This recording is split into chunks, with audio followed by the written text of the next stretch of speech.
Well, hello. Thank you for joining. Who's here on a national holiday? Oh, wow. I'm so happy to see people here because I am competing with so much entertainment out there, right? Molly, thank you for joining. Better than the super owl. Thank you. Thank you, Molly. Emily, you're here. You can't stand sports either. Oh, that's fine with me. Julie, thank you for deciding to join. Carrie, too. Alan, well, hello. How are you, Alan? Look at that. Denise, Waleska, CWS. Oh, thank you so much. Oh, this is nice. Julianne, you made it. Oh, this is so nice. Hey, Star Steph. Long time. Wow. Thank you so much. This is so nice. Lily, look at this from Miami. I talked about your city kind of bad last time. I might not be so popular. Joseph is here from Ireland. Oh my goodness. Joseph shared some interesting things about living in London, right? So he has had a big city experience. Victoria, Catherine from Reno, Pops from Texas. Hello, Mary, Vicky, Northwest Washington State. This is great. Aaliyah from Atlanta. Carrie, the Super Bowl, yeah. LC, hello. Oh, this is so nice. I'm so glad you're here. Boss lady, you're here. You gonna stay up with us? Cindy, oh, you're good. Belinda in Seattle. I talked about your city so bad, Belinda. I'm glad you forgave me. Shania, oh, it's so nice to see you too. Look at this, Courtney, yay. You're good? Oh, nice to see you. Renee, the Roadrunner. I hadn't seen you in a minute. Renee, Charlotte. Oh, this is Lake Girl. Yes. Oh, you all are. Ernestina from South America. Look at that. Everyone is here. Gwen, the band's all here. Another Floridian. Robin, hello. Perth. Oh, this is great. Thank you. This is so nice. And Brenda in Philadelphia. I talked about our city so bad too last live stream. Tina, you're here. Hello. And 420 Wild Dragon. Okay, I'm going to start the slides. And when I see you coming in, I'll just, I'll pop in and see how you're doing. Okay. But thank you so much. Let me get I like this view, right? I've liked this view. You know what I did last live stream, and forgive me. I was messing around with my papers so much. Forgive me for that loud paper shuffling. That was very unprofessional of me, but I will be mindful of that. Okay. And another thing I noticed, this is some just housekeeping things. I was pressing my forward button a little too hard. It was annoying me. So thank you all for being patient with the process. The microphone, the setting I have it on, it picks up a lot of extraneous. If you all know about microphones and all that, maybe you could tell me which setting I could put it on so you don't hear all that little extra stuff. I'm still learning, okay? So tonight, I won't really need my notes so much. I think that, when you're speaking, sometimes this stuff it feels like I don't know, like makes you more comfortable, makes you like think you could remember your points. But I didn't really write that many notes, just a few. Okay. So I should not be wrestling with the papers. Okay. But tonight, is the Super Bowl. And I just said Genesis, the genesis of the Super Bowl.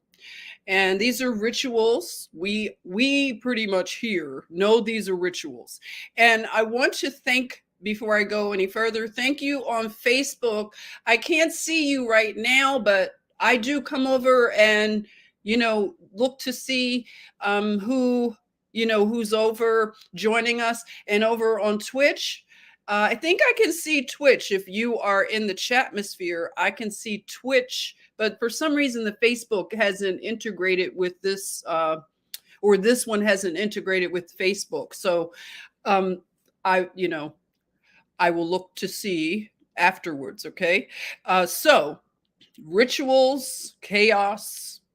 And yes, I did watch a little bit of the halftime entertainment, okay? for research purposes only, right?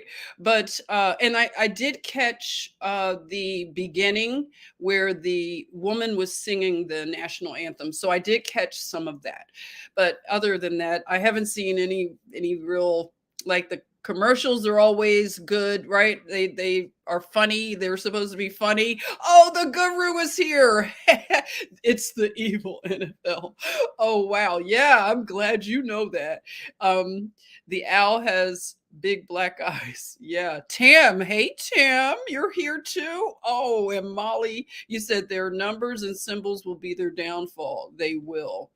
Elena, you didn't watch any. Yeah, I think that it's going to be that way. Not a lot. I think Mira. Oh, it's nice to see you. I hadn't seen you in a little while. So let's go through some things about the origin of football, because that's something that I never thought about. And I just want to say that football is one of these things that, like everything in our culture, we are beginning to question. And I know that people are disappointed, especially over the last 2 years. It's been very divisive with the racial stuff, with the using the, the issues of police brutality and things like that to really blow apart the relationships that a lot of people had with sports, because not everybody buys into the narrative, and they woke up. That was a big wake up call. I fell for a lot of it, especially when Colin Kaepernick started with the protest, in a sense, that he was doing. At the time that he was doing it, I was I don't know, I was tracking with what he was saying. I'm just going to be honest, just to show you how people can repent. And when I use that word repent, I know it's a very Christian word, but it means to change your mind. So I'm going to be using repent a lot. And when I say it, it's changing your mind. And we're supposed to change our mind about some things. We don't have to stay set. Just because you might have thought something, you can change your mind. Okay. You can, realize that it may have been different from what you thought. Karen's here. Our Harlem Sentinel. You said you watched some of those commercials in reverse. Oh, really? Oh, you got to tell us how that went. Okay. So let's start with the slides. All right. So, before I do that, as you can see, I have some highlights of, some things. You probably noticed those things, but yeah, I think okay, so this is what I want to tell you that I didn't know. Did you know that football started at Yale University? Isn't that something? Because I didn't know that. Yale University. So Yale University was the birthplace of football, because football, as you know, American style of football is much different from the other footballs that, around the world.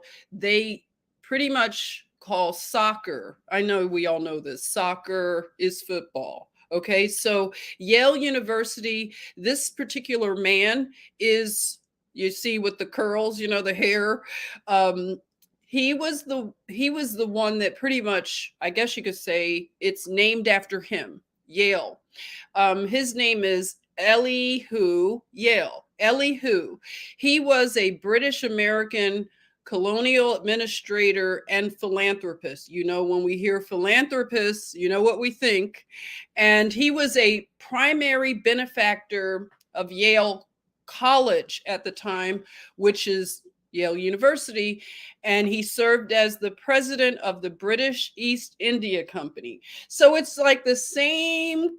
These people are from the same club. They have the same history, the British East India Company, all the time, right? And so let's see, let me go through the year. Okay, so he says born in Boston, and So he served over in India, and he was just very busy over in India. So the name Yale, there's something up with this particular name. Lux et veritas. Okay, so that basically means light and truth in Latin. Do we have any Latin scholars? Light and truth. Okay, and it's based on biblical. Let me go to that because I don't want to mess it up. Okay, but you will find this interesting.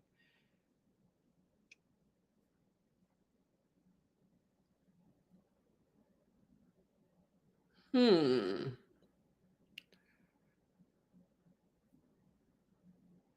Okay. I thought I'd find that easier, but you know what? If it comes back around, what I need to do is probably go on to Yale University to their little. Okay, so Yale University, for anybody who's maybe not sure, it's New Haven, Connecticut is where Yale is. So it's the third oldest institution of higher learning and among the most prestigious. We pretty much know it's considered Ivy League. So it was initially like a theology school and sacred languages. And so the crest of the school, Yale, is the crest of Elihu Yale, the man that I showed you. Okay, so they named the university after him in 1718. Interesting year, isn't it? And Yale educated the sons of the elite. So they make no qualms about this. So when we say the elite, we're not just making this up. Now, the thing about Elihu Yale, he was overseeing slave trading. Okay. So he was into the slave trade, and he also, in terms of, let's see, with the slave trade, it was something else about him.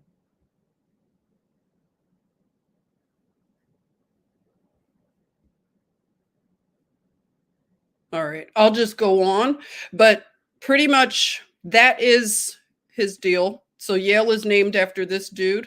And the buildings look pretty much like what you would expect. It looks like you're over in England or something. So the style of architecture is pretty much like a lot of the Ivy League schools are like that. And we know that Skull and Bones, that is one of the secret societies that had been founded on Yale's campus. So Yale and the 332, and also the Scroll and Key, which is another secret society. So these secret societies, pretty much, they look for the type of people that they would want to invite. So this is an invited thing. They will allow people, of course, to pledge and things on a lower level, but not everybody gets invited into Skull and Bones. So you have to be of a bloodline and of a pedigree to be invited to be initiated into the higher levels or these are kind of like entry levels before you go into other levels, right? So this is all their kind of secret stuff, and we know a little bit about it. But if you look at this picture with Elihu Yale, you'll see the little slave boy in the picture. So even in the portrait, they didn't hide the fact that he was into the slave trade. Okay, real nice, Yale. I don't know how you explain that, to all of your woke students, the history. and origin of your university. Now, the secret societies there, they have their own little buildings that they do a lot of their ceremonies. A lot of this stuff had started to slip out, to us, and we heard about a lot of the weird things that they've gotten into, like stealing the skull of like an Indian chief, right? And having it in one of these buildings, and they do all this weird stuff and get in coffins, and very dark, very wicked. I mean, what else can you say? You can't spin that into being anything light, even though in their coat of arms it says light and truth, but they go by a false light because they're involved in some pretty wicked things. So, the origins of their sports being football, the very first football team was here at Yale. So just so you know, we can attribute American football right here. Who knew? I didn't know this.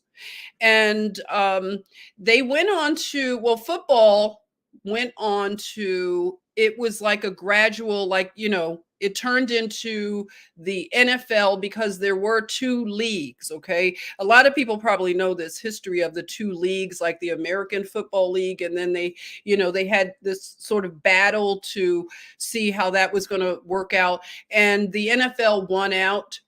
So I won't get into like a lot of the history of that, but the first quarterback to win a Super Bowl was Bart Starr. Bart Starr played with the Green Bay Packers. Okay. So let's see. Oh, this man here, they call the father of football, who's in this page. So let me get to that. I'll tell you his name. You may want to know that. Okay. The father of football. So his name is Walter Camp. Okay, they call him the father of football. So this started in 1878. So that was the first American football team at Yale. So Walter would have been like the first, I guess, football star at Yale. Then the first football player to win a Super Bowl was Bart Starr. Okay, so we're gonna go into the 60s, and that's when the very first Super Bowl was played in America, the North, US of Americas. The little dog there, that dog is the first mascot at Yale. So I just thought that would be cute to share the first mascot, and his name was something like Handsome. It was like really cute, like something like Handsome. And he's a cute little doggy. So he's the first mascot. And so that's that history. And let's see what else. I want to talk about circus, bread and circuses. And that's what the Roman Empire was into. You have to dull people down. So their empire, they're, very similar in terms of keeping people engaged in entertainment, diversion, things like that. And if you do that, they feel like, the people will, you can keep them dumbed down. You can keep them uninterested in things that really matter, right? So that's what they've done with us as well. We can definitely see where we have lots of similar things in our cultures. So this would have been the earlier architecture for their sports stadiums and things, right? So I don't know who has ever visited those areas in Rome to see the original sports stadiums, like those that would have been similar to the way that we have ours based on that. So their sports stars became like idols, like ours, they were elevated, they were celebrities, and, they were the gladiators, and we've heard about them. So that was very similar. And so this would be sort of like the bread and circus. This is a depiction of bread and circus, and you can just look at just an empire that has become so decadent. And we've heard of the decadence of the Roman Empire. So this picture pretty much sums up the decadence. And when an empire is coming to the conclusion of their decadence, it's pretty much on track.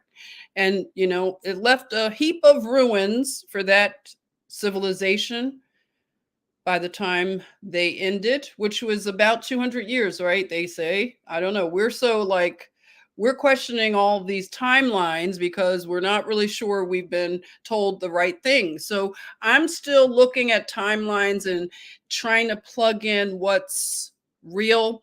And there are a lot of good people that have done some good research into timelines. And I'm open to, looking at them because some of this stuff, it's like some gaps and things like that. And definitely everything I learned in school is not, I don't believe it's true anymore.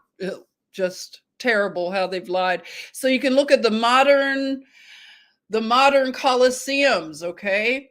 And when you go overseas, they're very elaborate in the other countries where they play football as we call soccer, okay? And it is amazing how some of these state-of-the-art stadiums are around the world. Tina is saying, we don't know the timeline. Sure not. Yeah. Tina, I don't know. It's just like, I will listen to some of the people that, they kind of talk about the gap theory and things like that. It's interesting, but it's so disorienting not really having a good concept of where we are in time or whatever. But we're learning more and I can be patient. So let's see. What do you think of these stadiums? Has anybody been to one of these ultra modern stadiums? I haven't actually.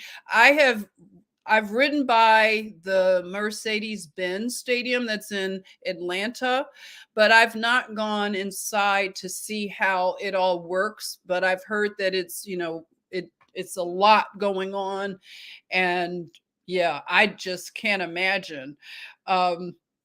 So they put a lot of money into this stuff.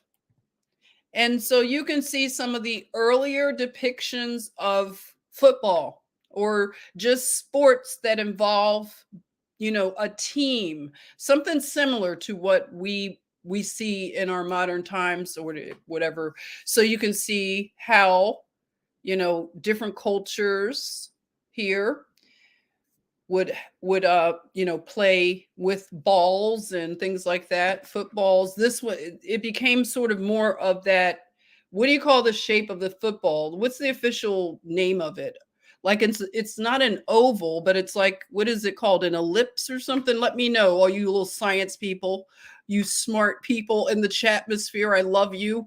So let's go on. Hey, let's go into 1967. Okay, so we're not going back too far, right? We're just hitting the 60s right now. So we're going to look at 1967. Now, this is the first Super Bowl in the United States of the Americas. Okay, so who did you all know that 1967 was the first Super Bowl? Because I didn't know.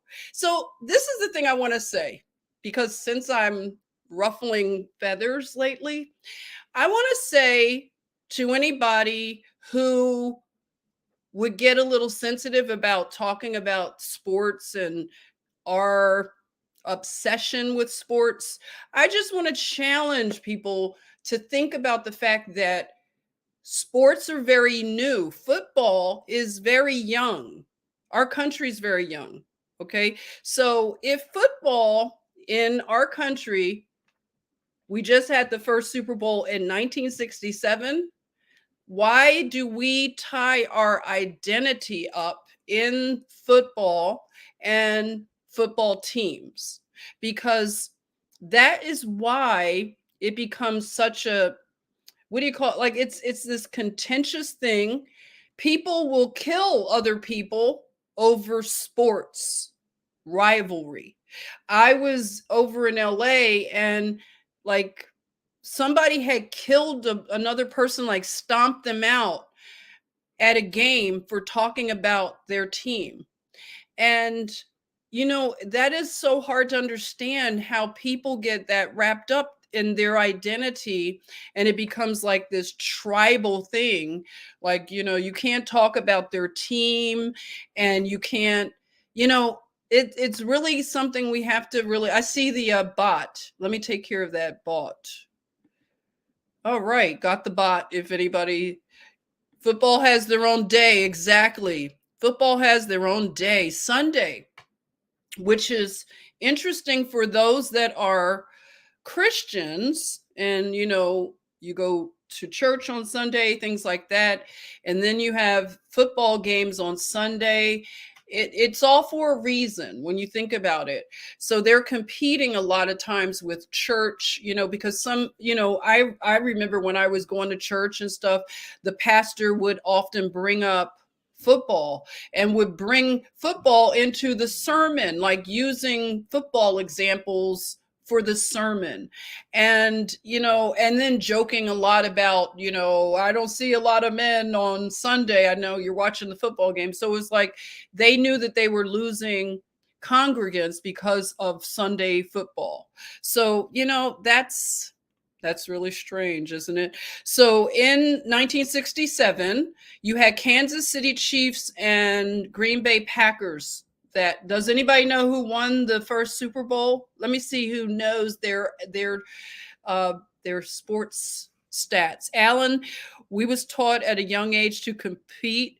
Just like sports, it divides us even more. Yeah, thank you, Alan. I appreciate you sharing that, Alan, because I want us to just have these conversations, and we were caught up, and now we just have to question how we were doing these things, because some people can end relationships over this type of stuff, and it's not that serious, people. It's not that deep. Like, why end a friendship or have rivalry where you can't engage with somebody because they're wearing the wrong sports jersey? It's really sad that things are like that, but I know that a lot of us are getting away from it, and it is good that more is being exposed, because I'm thinking, if I was a big football fan and I heard about the recent thing that we heard about with the coach, I don't know his name or anything, but he was, hey, oh my God, Salih, you're here too. You're not watching. Oh, thank you for joining, Marlon. Look at that. So nice. So, the sports, in terms of learning that they're being paid, the coach that told about being paid to throw games. And we've heard that the games are rigged. And just to think that he was being paid to throw games. And for people that, bet on games and they really believe in this stuff, it's really sad. And it's going to be a hurtful thing when they come up with, when they start to realize that a lot of this stuff is not what we thought it was. It's very unfortunate. So it's going to be a really sad day for some people, but I hope that, people can, deal with it and not get too disillusioned. It is a hard process to come away from these constructs and start to look into them, I'll say. Okay, so who answered the question of who was the first? Let's see, who was the first winner of the first? Let's see, I'm looking to see. Who was the winner of the first Super Bowl? Anybody know? I don't see an answer. Naringa, hello. I moved to the US from Europe and never took an interest in football. I always thought it was the most violent game. Never liked it. You know what? I feel the same way, Naringa. I always thought it was very violent. I didn't like all the hitting, and it was just too physical. So I never connected with football. I try to learn. My dad would try to teach me about the scoring and how the field is set up, but I just have a block. I couldn't understand the game. So you say the Packers won? Oh, no, wait a minute. Hey Abe, what is that pack? I don't even know who's playing in the don't tell them I don't know who's even playing, okay? Today. I don't know. Yeah, the Green Bay. Yeah, Alan knew. So the Green Bay Packers were the first Super Bowl winners. Thank you, Alan. Yes, that's right. Bart Starr. You got it. You got it. So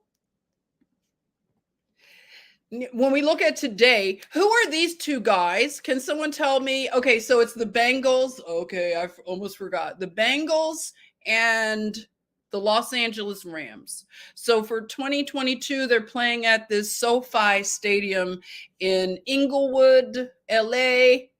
So who are the two guys? Who's the LA Rams? These guys look really young to me. I was thinking they look really young. No apologies needed, Deborah. Thank you for joining. Do you guys know these guys here, these young men? I love football until all the crazy. Oh, so you were a fan. Yeah, I know they really turned a lot of people off. Hey, Shania, I wanted to be a football cheerleader, but knew for sure in my heart of hearts that there was no way I had enough money for all those tumbling lessons. Those girls were so good. Lots of lessons. Yeah, the football cheerleading, especially in the South and probably going west like Texas, they are very serious about their football cheerleading. That it's like a sport. I know they're really serious. So, yeah, so let's see. Hey, Lee, thank you. Thanks for joining us. Okay, so who do you guys know who these? Oh, they are young. Yeah, they are young, right? So it's McVeigh and Taylor. All right, good. See, you all are helping. Thank you, Alan. Okay, so these guys look so young. I was surprised to see young coaches like that. So let's go to 1967. And I want to talk about some of the social issues and things that were going on in America because 1967, family, it was so much going on. It made my head spin. I did not know that our nation was going through so much just tumultuous revolutionary change just coming whoever went through the 60s as an adult, because I wouldn't have really, I don't know, maybe I did pick up on it. You know how you think you weren't paying attention as a child, but I have memories from being 3 years old. I don't know about you all. I have memories from 3 and 4, but this decade of the 60s had to be like crazy, but this one year right here, 1967, was off the charts. Crazy. Hi, Madeline. Thank you for joining. Hi. Say hi to Madeline. Oh, Chris is here. I got use for absolutely none of it personally. Good. So you're all, well, yes. Thank you for being here, Chris. I love when you're here. So, okay, when we talk about 1967, you know who this guy is, Lyndon Baines Johnson. So Lyndon Baines Johnson, or as they call him, LBJ, became president from vice presidency from 1963, the assassination of President JFK. Hi, C. Oh, you're new here. Everybody greet our new chatmosphere person here, C. Well, welcome. We like seeing new people. Give C a warm welcome, everyone in the chatmosphere. Thank you. E Faith, hello. No one talks about the aftermath of the players' physical bodies from injuries and head trauma not addressed by the coaches. Thank you, E Faith. That is something that is it's a very shameful thing that they don't care about the long-term health of the players, because That's not cool. I'm glad you reminded us. Oh, look at that. See, you're getting some love and welcomes. Thank you. Welcome. Hi, Camilla. Welcome to you. Yes. So I'm just going to tell you, I don't know, when I look at pictures and things or old television footage of LBJ, he gives me a bad feeling. I don't like the dude, okay? I don't like this LBJ guy. I just don't trust him. Thank you. Look at all the love. Look at all the love. Yes. Hi, Camilla. Thank you for joining, Camilla. Yeah, so I don't know how you all felt about LBJ and just how the whole thing went down. You can see in the picture where he's being sworn in uh, on the same day, and it just rubbed me the wrong way. Now, this president was signing so many things into law, and he was creating a lot of things, like he was signing the Social Security Act, the this act, the this, the that. So much was going on, and I just see so many, like, just pictures of him signing and just so much transformation very quick. And you could see him in the face of somebody. He looked like he was a real, like, trip. He would get all up in your face and everything, right? So he is I don't know. Yeah, he looks evil and grumpy. Yes, no good vibes. No, yeah, no good vibes from him. Yeah, very convenient, right? Yeah, very convenient. Like you said, LBJ, convenient. Hey, CMS, looked like they were performing in a portable jail. I'm going to talk about that. Thank you. That was weird. You're going to have to help me understand. What was I looking at? Okay. What the heck was I looking at? Okay. So you heard he was mean as hell. Oh, you could just tell. You can look at it. To unearth, he's got a mean mug. Yes, he does. So I just don't see anything like, oh, so he was crooked. All right. I never looked into him too much, but he just, yeah, he doesn't give me good feeling at all. And you can look at, yeah, all of these, like, things that he was up to. His family, the nice little family portrait. I don't know what his family is doing today. I don't really hear much about. He must have these daughters and probably grandchildren and great and everything grandchildren. So I don't really know what's going on with that, if they're involved in politics. You said he was an evil. You all know more about him, huh? Hey, Jamel, thanks for joining. LBJ was crooked. Look at that. You all know. Deep state. All right. When you say deep state, Marlon, I know what you're talking about. Okay, so he was he was a bad dude. Okay, so he was working with Martin Luther King and all the black people. He was doing stuff for the black people. And, I don't know. I'm not going to just say it like I want to say it, but I'm going to save it for another time, okay? We still have how many more days for Black History Month? I'm going to go in on probably all that stuff eventually, but I'm just not going to spend the time on it right now. But, you could probably pretty much figure that I don't go along with the narrative anymore, and the whole civil rights narrative, and what was the NAACP and all these people up to, because when you start to look into it more, it just looks like it was a planned thing, and whoever was at the helm, they were funding both sides, and they were fomenting the race war and all of that stuff. Jamel, thank you. Jamel said it for me. I'm thinking that too. Thank you, Jamel. We're not buying it, right? Yeah, of course, right? So, it's just like they got duped, okay? And it did a lot of damage. And you can see, they're making the deals, and it was just so much going on. Okay, so I want to talk about some of the things that were going on, like I said, in 1967. So There was a World's Fair. Canada, my Canadians, did you realize that in 1967, you all had a weird expo, a World's Fair? Oh, yeah, where they were building all the architecture. I don't know what they were up to, my Canadians, but maybe you could let us know what you think they were up to for your World's Fair. You were a little bit late on the World's Fair stuff, but anyway, 1967 did involve that. And let's see. They had a human be-in.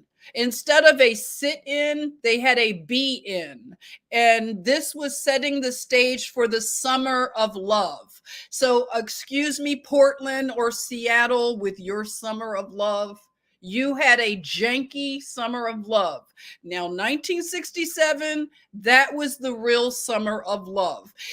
So the Summer of Love was a social phenomenon that occurred during the summer of 1967 when 100,000 people, young people mainly, sporting hippie fashions of dress and behavior converged in San Francisco's neighborhood of Haight-Ashbury. And this was the Summer of Love. Now, isn't that amazing that 1967, the same year, I want you just to keep thinking about, this is when the NFL began. So the very first, what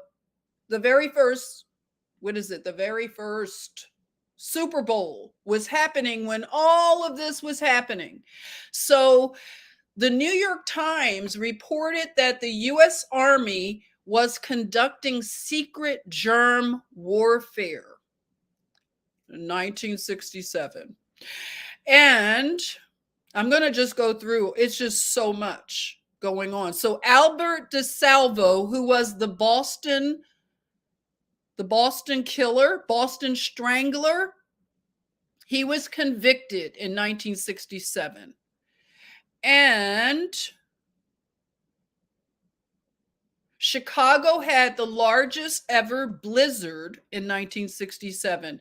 Now, NASA was sending so many rockets up into space. So all the Apollo missions, it was a lot of Apollo missions, but there was a sad one, Apollo 1, for those who know the Apollo history. That was the one that the 3 astronauts died during that mission, and they died, they hadn't even, I think, taken off. They died during the launch, so it was on the test pad that they died.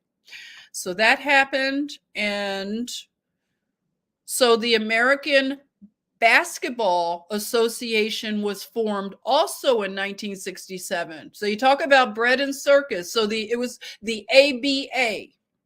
And NASA launched a Lunar Orbiter 3.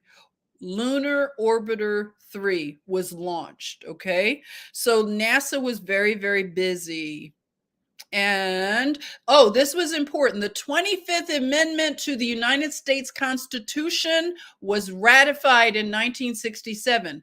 So for those that just need a quick refresher, that is the amendment that the United States Constitution deals with presidential succession and disability. So for instance, if Kamali wants to say that Brandon is cuckoo for Cocoa Puffs, and Nancy Fancy wants to enact the 25th Amendment, that is what would take the resident Brandon out of the presidency and put I don't know, who would they put in? But the 25th Amendment was ratified in 1967. So that was another thing.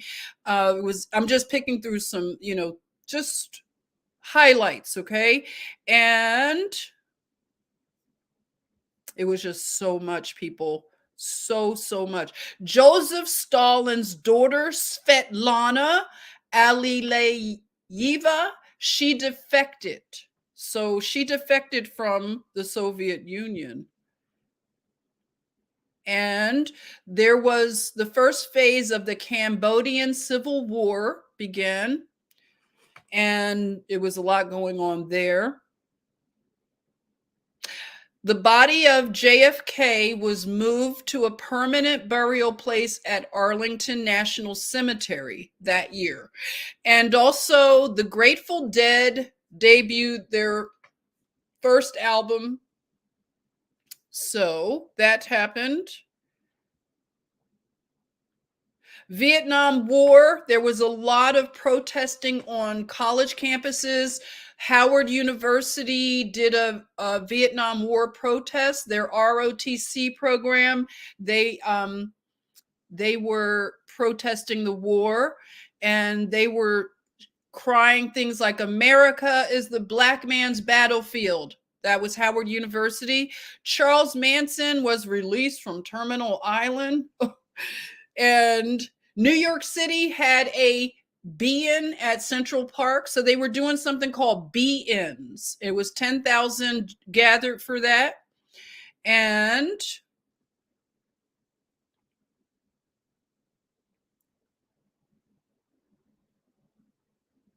there's just so much, everyone. Martin Luther King Jr. denounced the Vietnam War when he did a sermon in New York City at Riverside Church. He denounced it. The 6-Day War was approaching. Just so many wars, everyone. This country was just in turmoil. It was unbelievable. So there was a march in San Francisco against the Vietnam War. 10,000 came out to march. There were demonstrations everywhere. New York City, Atlanta, all over the country. And the Philadelphia 76ers defeated the San Francisco Warriors, the NBA. I didn't know. So they had the NBA then. And like I said, Canada had a World's Fair in Montreal called Expo 67. Fidel Castro announced that all intellectual property belonged to the people and that Cuba intended to translate and publish technical literature without compensation. Elvis Presley married a child bride. And there was just so much going on, like I said, with NASA. Jimi Hendrix had the Jimi Hendrix Experience debut.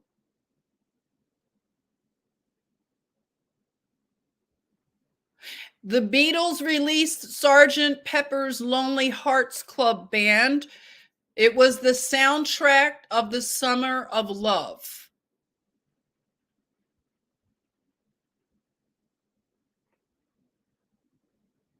Let's go on.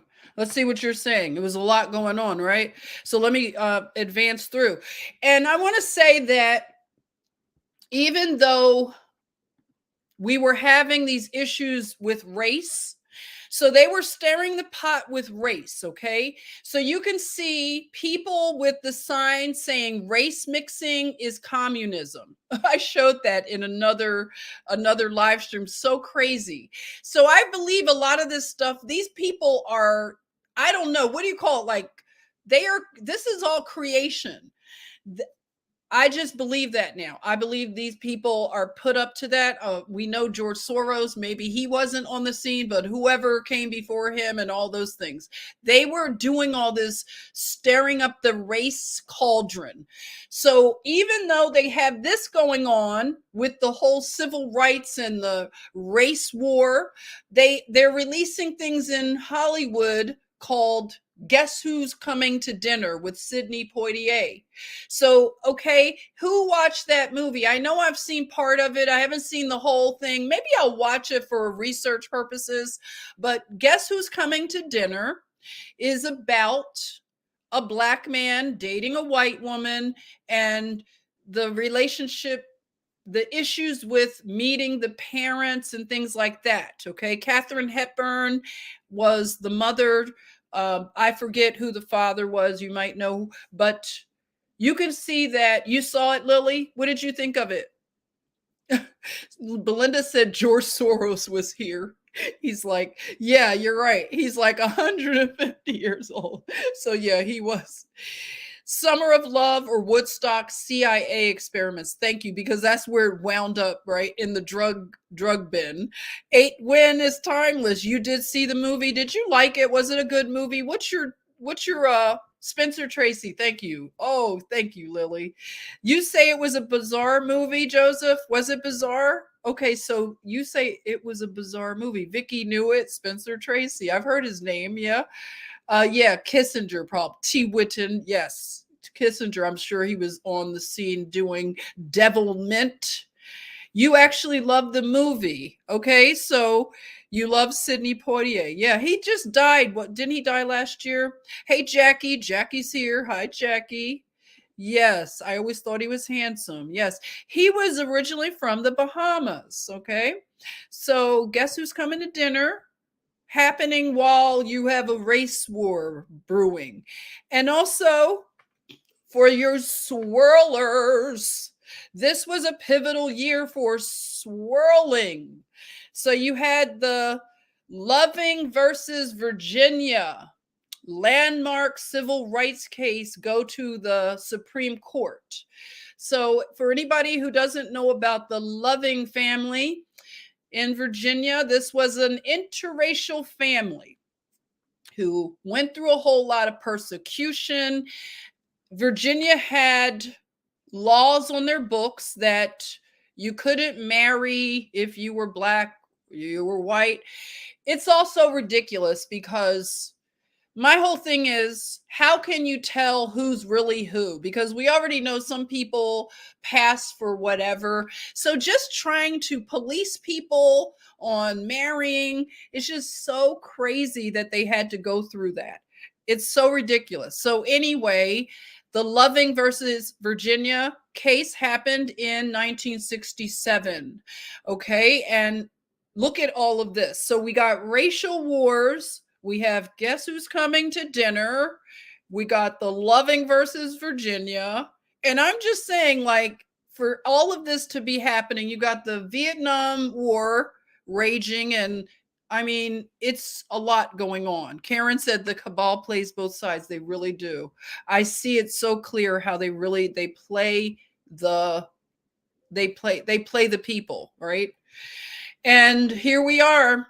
The cities, as I just went through a live stream and I went through a few cities in America. I didn't talk about Detroit. Isn't that weird? I did not include Detroit, but you can see these pictures here. And for anybody who is a music aficionado, let's see who knows who used that image right there on their album cover art. Who is the guru? You can't answer this because I know you know it already. Who knows who used that on their album art? Anybody know? But this was what was happening. The cities were inflamed. Detroit, everywhere, LA, all of the major cities were just up in flames over the civil rights movement, the things that were happening, the police brutality, everything was going on, just craziness. You say Marvin Gaye, did he use this in his album art? Okay, if he did, I don't know that one. But do you know a more contemporary group that used this on their album art? What genre? It would be, I guess you would say, Christine, I would say maybe what genre? Neo soul. What's going on? PH Joy, what's going on? No, that wasn't it that I'm thinking. I'm trying to go for a more contemporary. If you don't know it, that's okay. I'll just tell you, it was on the Roots. The Roots, if you look at the top left, that picture was used on one of the Roots. Yeah, you knew it, Darren. The Roots. Yes, the Roots used that picture. All right, so that was taken from one of, yeah, you got it, Johnny. You all know your music, The Roots. Yes, Miss May. Hi there. Johnny Borealis. Yes, you were correct, The Roots. I just want to see if you knew that. So look at the cities. Whoa, it was a lot going on. Wow. And I know a lot of us have seen a lot of these images. Just unreal how it looks like a war, when you look at Beirut, and this is what was happening in the cities. Terrible times, very traumatic for people that came through these times. And then you have this dude, Charles Manson. They were going to let this dude out of prison. I never saw anything so crazy. This guy liked to be in prison. He would go to his hearing, and he would just tell him he would do something crazy. Has anybody ever seen this, like any footage of this goober right here? I'm telling you, it's kind of traumatic to even look at like stuff that he did. He was just so scary. Even like when I would look at things, when they would talk about him in the news, that dude was, whoa, crazy. You said there was war in Memphis when MLK was killed. Oh, yeah, exactly. Oh, the city's erupted. Yeah, I can imagine. Wow. Yes, he is. He is Satan's son. That guy comes directly from the line of Cain. No ifs, ands, or buts. I agree, Susie. Heavy on the MK Ultra eyes. Yes, he's got the crazy eyes. He really does.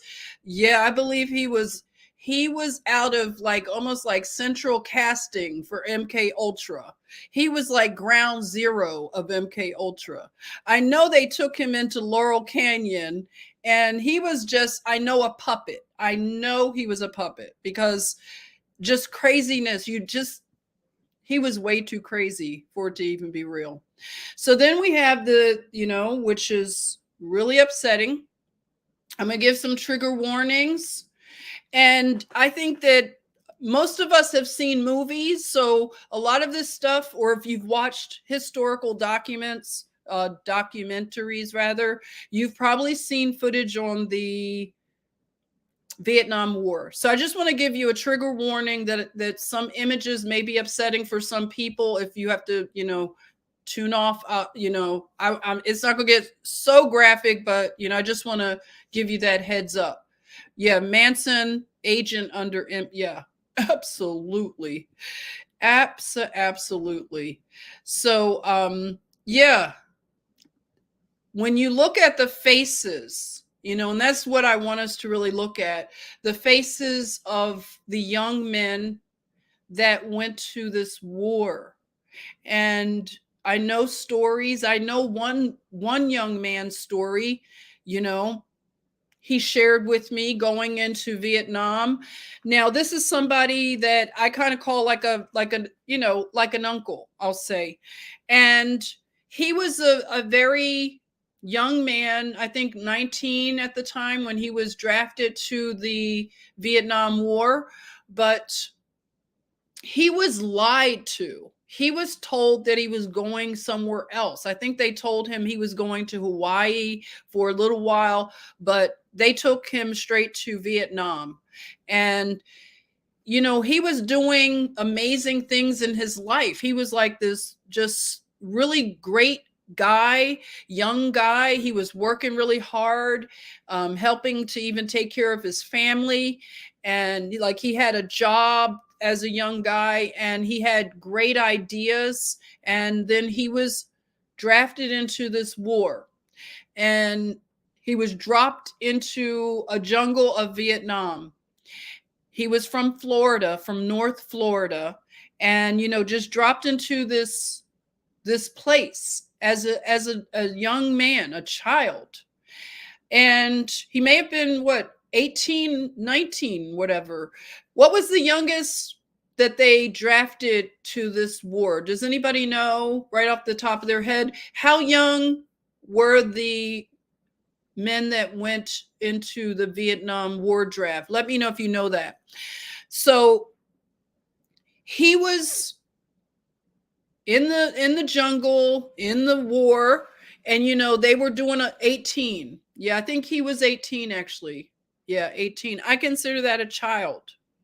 So he said that a lot of the exercises or whatever they were doing, missions, it was ridiculous. He said one of the things that they would do a lot, they would drop off these appliances like washer and dryers, like old rusted out washer and dryers. And he said they would put the appliances in like a field, like an open field, and they would have them shooting the washer and dryers, like just out in the field shooting washer and dryers.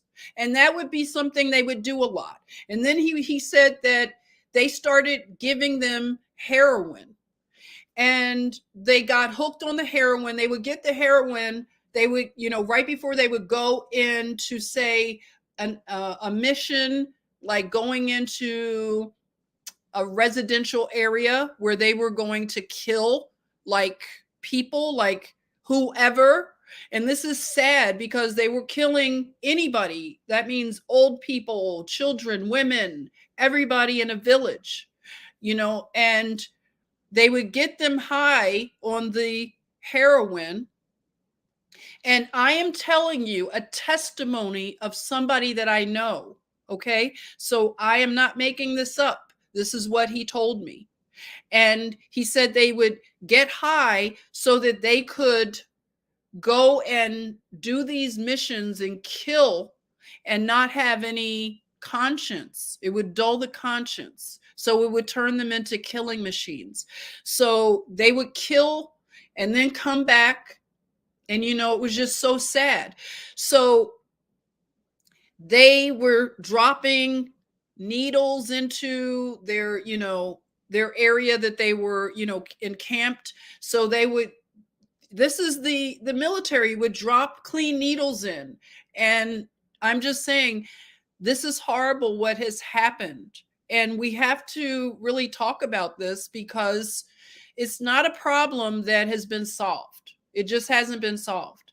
And so when he became so hardened from killing, and he was a nice boy, and now he's killing people, he has to take these drugs so that he can do these things. And so by the time his, tour was ending, he was a full-fledged heroin addict, as well as alcohol and everything else. So he said that his particular group, they were so brutal and wild that they couldn't send them directly back home to the United States. He said that they had to send them to a city in Germany first, because they had to sort of debrief them and ease them back into the United States. They were just so programmed and just had changed so much. So he said that they had a lot of money. He said that him and his group, they bought these big Mercedes Benz. They would pull up to like a bar in this little town in Germany, and they would park. He said it would be like all these black BMWs just parked. And the people in the town were so scared of them because they would come in and they would just start trouble, fights. And he said they were just so messed up mentally. And the town was terrified. And I'm thinking, why would they send them to a little German town and let them terrorize these people? But he said that, once they kind of, stayed there for however long it was, I can't remember, then they sent them back to the United States. They just kind of dropped them back into the country. And he had nothing. He didn't know what to do. He didn't know where to go. I don't know what, he decided to go somewhere because he met a woman. He said she was also in the war also. And he told me, he said, now this was his opinion. He said that he tried to start a relationship with the woman, but she was so messed up from being in the war. And he said one thing about a woman, she should never have to go through what they went through in the Vietnam War. And he said he would never want to be with a woman who had been to war like that, because he knew that it would change her and she would not be a woman that he would want to be with. So that was pretty, deep, that he tried to make a go of it with her, but they had mental illness, both of them. And so they were drinking and fighting, and he had to leave. They couldn't stay together. And he was also infected with the Agent Orange. So he developed cancer and all kinds of things. He still deals with problems to this day. And he's been suicidal and dealing with the VA and all of the red tape. It is unbelievable what they go through. But, not to belabor it right now. So, these are just the scenes of Vietnam. And that war, I'm going to do some more research into that war, but I want to understand it from a different perspective. I know that France had a lot of involvement in that war, but I really want to understand all the different players. And I'm going to do a live stream on Vietnam, and we'll go and look at the architecture and things like that. We'll do like a decoding from a mud flood, kind of thing, and see what we come up with. Okay. So, they were dropping the Agent Orange and chemicals on these people, these beautiful Vietnamese people. And this is horrible. As far as I know, I don't think anybody went to court, like a war court, for what happened in Vietnam. So as far as I understand, these crimes, these war crimes, have never gone to court, and there's no justice for what happened in Vietnam. There's no justice. And I don't know how we think that that's okay, because again, I don't want to be a doomer. I want to be realistic with the way I look at us as a nation. I don't believe that you can do all of these things as a nation. Okay. And I know a lot of us didn't agree. People were out there protesting, but this still went on. The crime still occurred.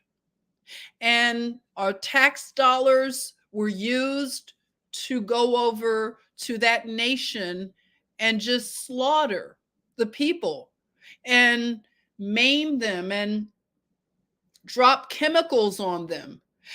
And that's not okay. I want to know, thank you, love ya. No justice, right? There were no Nuremberg trials, were there? I don't remember anything said, but again, like I said, I'm going to go into a deep research, period into the Vietnam War and just Vietnam as a nation and a people. The Harlem Spinner, thank you for joining. Hi, I love seeing you. I missed you, sis. Hadn't seen you in a while. So Sandy says they drop chemicals on us every day. Yeah, chemtrails. Exactly. And this is unreal.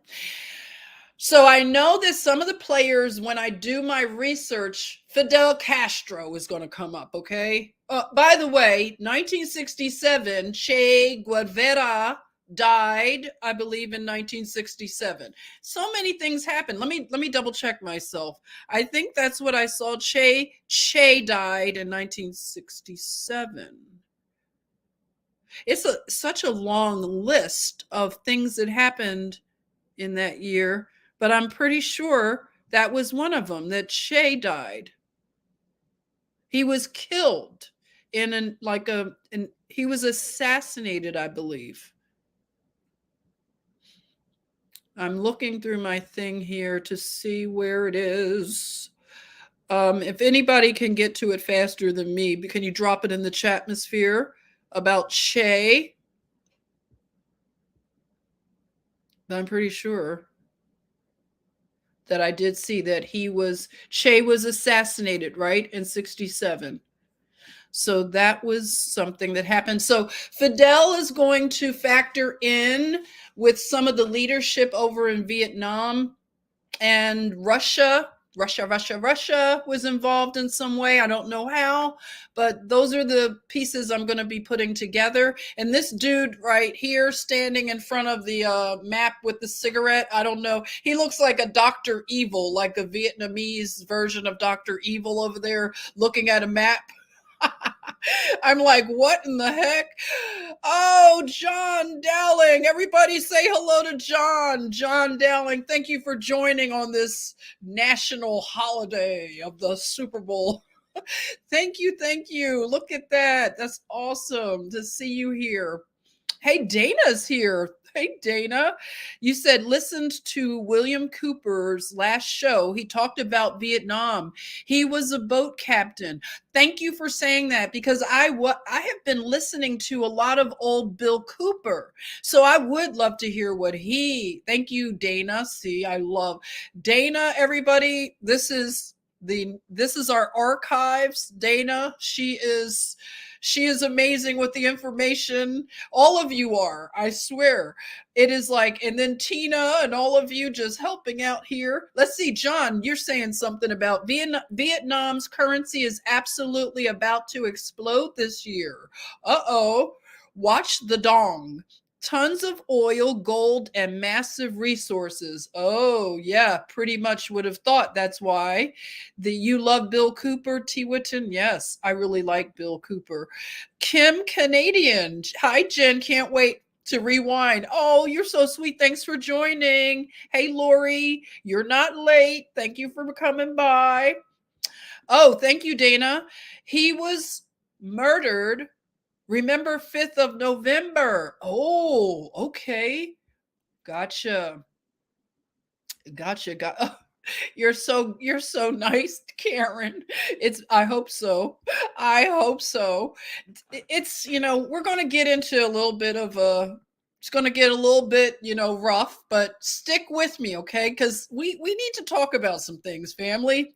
Cosmic Cuddles family of love, truth, and light. Oh, we love you. We just love you. Oh, Ernestina, thank you. Okay, Ernestina tells us Che was killed in October 1967 in La Higuera, Bolivia. Thank you. So yes, Che was killed in this year. My goodness, wasn't it a lot going on? And this is why I told you, just trigger warning. Not to, I don't want to say trigger. Oh, so many, gosh, what are the right words? Okay. The violence of everything that happened in this war. Wars are horrible. There are no winners. No winners. And this is hard to watch. Yes. They dropped chemicals on these children. This right here should have gone to a military court for what they did to the people, dropping these chemicals on these people. This has to come to the light of day. Why are we thinking, I know it's not us, but I'm saying, how can we think that this nation cannot address these things that have happened? We can't go on like this and expect blessings. I'm sorry, people. We can't expect that. We need to have justice for the things that have been done. So for real, I haven't seen you in a long time. Yes, it's sad. It's sad. And it happened not that long ago.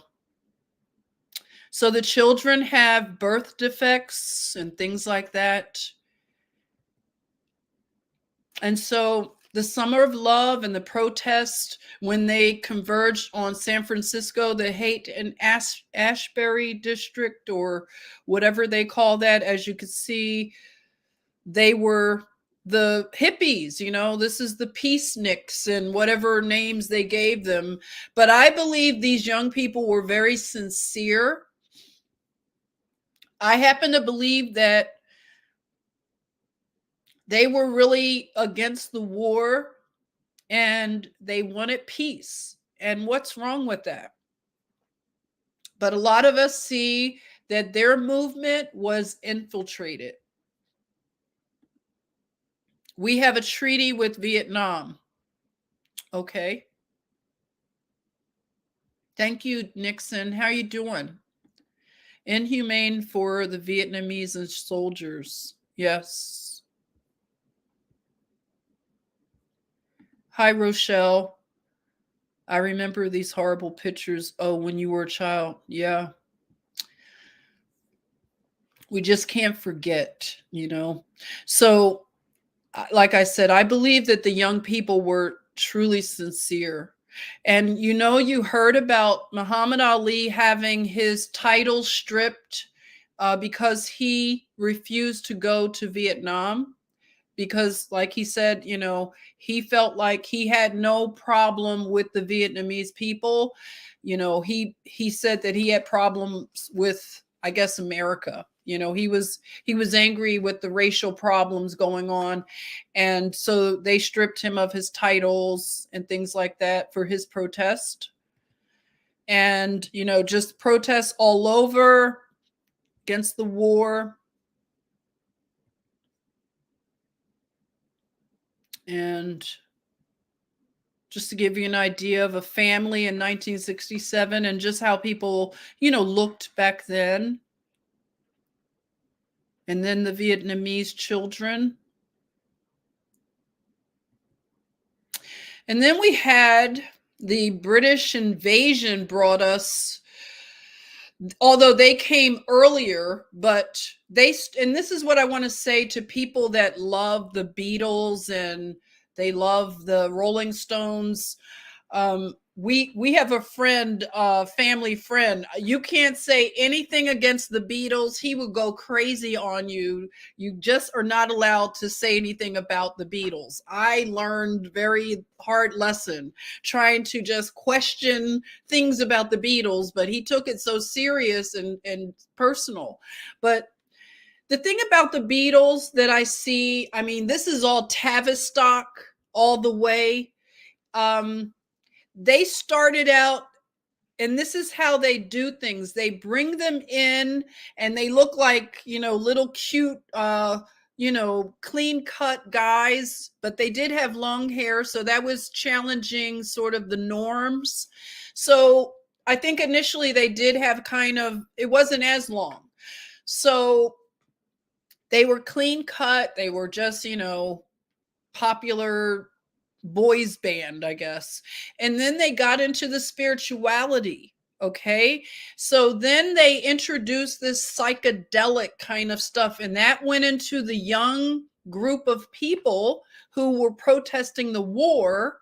And then they got hooked on these drugs, this LSD and things like that. So they were starting to come in contact with Eastern spirituality. So a lot of the gurus were coming over, and they were going over to India and places and coming under the influence of gurus. And then you had the Beatles were introducing a lot of this stuff. So that's how a lot of the Eastern religions started to flood into the United States and probably Canada as well. So the Beatles had the Magic Mystery Tour, and then they released also I read the Sgt. Pepper's Lonely Hearts Band. And then they had All You Need Is Love was released. And then you had the Rolling Stones. They released something called Their Satanic Majesty's Request. Okay. So kind of crazy, right? They're very bold about that back in 67. Can you imagine? That was the title of the Rolling Stones. Their Satanic Majesty's Request. So that's the album art right there. And then you had Joan Baez, and you see, what's his name? Bob Dylan, the one that talked about he made his pact with, who did he call? He called him the head chief, the chief. So Bob Dylan, he went on the record and said that he signed his soul away. He signed a contract. Yes. Sergeant oh, that's right. Sergeant Pepper, thank you, Joseph, is Aleister Crowley. Yes. So many psyops, right? Tina, can you believe this was all in 67, 1 year? Yes, he called him the Master Chief. Thank you, Just Joy. Oh, wow. Was Rosemary's Baby released too? Oh, my. I didn't catch that one. One of them was shot at the building they filmed that movie.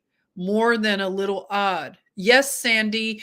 A lot of the movies that came out, I know that would center around spiritual things and The Omen and all of that kind of stuff, The Exorcist. They would often have very strange things happen on the set of those movies. Avenging Scapegoat. Hey, I like the Yellow Submarine animated movie. Oh, I haven't seen that one, but I remember the song, The Yellow Submarine. Yes. Karen says, it was said, I don't know how true, it was said, but Joan Baez and Martin Luther King had an affair. Oh, really? I didn't know that. Oh, boy. The 60s were wild. I'm glad that I was born in the 70s. Yes. Be glad you were born in the 70s. Yes. Connect the dots. Submarines, Ghislaine Maxwell, Terra, underwater islands. Interesting.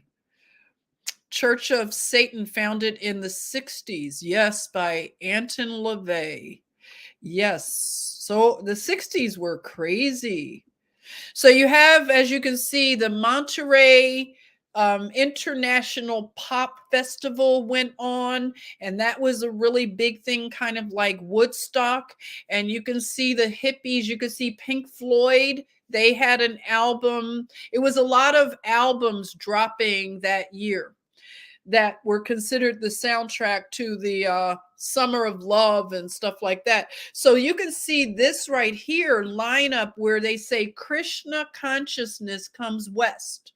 So they have Swami Bhaktivedanta, Allen Ginsberg, The Grateful Dead, Moby Grape, Big Brother and the Holding Company, Mantra, Rock Dance. So, you know, you could just see the influence there. And like I said, there's Che. Ernestina told us he was assassinated in Bolivia. And then that was something that also happened. I didn't realize that they were putting people to death on death row here in the United States. They were gassing people. So they had gas chambers for criminals. And so this guy was the Pope. He looks intense, doesn't he? That stare. I couldn't look at him too long. And then you had Evel Knievel. And Evel Knievel was just, I don't know how I feel about it all now, but it was just all strange, where he would just jump over the Grand Canyon and all kinds of bizarre things. Hey, Trelane, The Doors. Yes, they dropped a major album. Hi, Uma for Freedom. Hello. Thank you for coming in. You used to think people were just being too uptight when they called this music satanic. Yes, when we were younger, we didn't understand the people that would call this music satanic. But the people that did the music would literally say that they were into the Satanism. So they were telling us themselves. Oh, so he was Pope Paul the Sixth. Okay, so that's Pope Paul the Sixth. Thank you. And then you had Jimi Hendrix. He released a major work also in 67. Now, the thing with Jimi Hendrix that I find interesting, I have a feeling I'm going to circle back to Hendrix at some point and look into his background. He has an interesting background. For anybody who knows about Jimi Hendrix, he was in the military, And I'm just looking at it with a side eye that he would go from a military man, not that that can't happen, but don't you find it a little odd, or is it just me that I just have my tinfoil hat on too tight? But I find it a little interesting that he was in the military, then he becomes this huge rock and roll god, and he did things, that he mesmerized the world, okay, with his music. And it makes me wonder if he did a deal at the crossroads for his craft, okay? I just wonder about that. So he had something called Voodoo Child and things like that, a lot of psychedelic music, Kiss the Sky. What is that? Don't Mind Me While I Kiss the Sky, Purple Haze, right? But I'm trying to find the thing about him that he dropped that year. But he dropped a, psychedelic kind of hippie, dippy kind of thing. But he was the one that he lit his guitar on fire, and that seems like it was a ritual of some sort, like some kind of spiritual thing to, light your guitar on stage. And pretty much he's leaning over, kneeling down and doing something. So I'm just saying that I have a feeling when I do a deep dive on Jimi Hendrix, I'm going to learn something very interesting about him. Let's just say that I'm going on a limb and just imagining. So it was the Jimi Hendrix Experience that dropped on May 12th. Okay, so the Jimi Hendrix Experience. Okay, so that's what he did. And that you can see his picture when he was in the army. And, he wore that military style coat that we saw. We see a lot of them wearing that military style stuff, like Michael Jackson wore it. Beyonce wore it for one of the Super Bowls. She had that on. And a lot of them wear this sort of military Sergeant Pepper kind of thing. You saw the Doors with Jimi Hendrix? Wow, Rose. Oh my goodness, you did? Yes, Joseph, very ritualistic. And that's why they are all still alive. Research it and you can find some photos of these people in public. Really, Nixon? Wow. Hey, Tracy is here. Tracy Woo. She says, Pastor Bob Joyce is Elvis. Confirmed. Really, Tracy? Wow, right, Chris? Pretty crazy, right? Pretty crazy. So, here's some more pictures, and the trauma is off the chart on all sides. You can see that the children that are just walking around and they're looking at, all of this carnage. Horrible. And, the thing about this war, it wasn't like these people were so primitive that they couldn't fight a good war. A lot of times the Vietnamese kicked our butts, okay? There were some things that happened where we were not able to have victory over these people because they understood their terrain. They had a lot of subterranean things and they were very good at warfare. So, I think that was a lesson. Marlon, are you a Vietnam veteran? Oh my gosh, I didn't realize. I think I might have forgotten. Thank you for your service. Bless you, brother. Bless you. Amazing. Lots of tunnels underneath Vietnam. Yes. So that's how they won a lot of that stuff. You say, hey, Jill, Jimi Hendrix is Morgan Freeman. Did Morgan Freeman play him in a movie? Didn't they do a movie on Jimi Hendrix? I'm going to look into all this. So, of course, that was a lot going on with NASA. The picture of the three that are above in the white suits, that was the team that was killed on the launch, the Apollo 1. So there were a lot of accidents and things like that. Houston, we have a problem. But it was a lot of rockets going up. And what were they doing up there in space? Because that is something that I would always hear the older people saying. A lot of older people, they didn't trust a lot of this stuff. They were not brainwashed by the media. And I remember going to my grandmother's church, and I would hear older people talking, and I thought they were so crazy, but I would hear the older women saying, I think they're changing the weather. Every time they send a rocket up into that space, it seems like the weather changes. Did you ever hear older people talk like that when you were younger? Because I did. And it took me to become an adult to understand that they were not crazy. I used to think they were so off the wall saying that kind of stuff, but they knew, they were intuitive, they were discerning, and they knew it was too much activity going on. And they were also observing the changes that were happening. So they were really onto something. So here's a lineup of the various Apollos. So you have, I don't know what years and all the details, but it's a lot of them. And what were they doing up there? Because I'm just looking at our society, and I just don't see a lot of the benefits from what they're doing. I know they tell us the benefits, but I don't see it in real time. I don't know why they had to do all this stuff.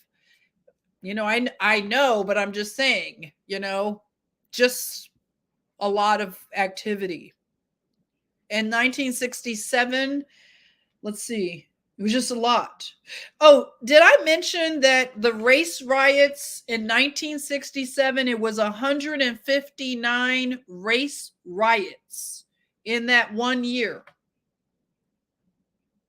And they also discovered a black hole in 1967, which makes me wonder, what was that about now in terms of portals for angelic beings?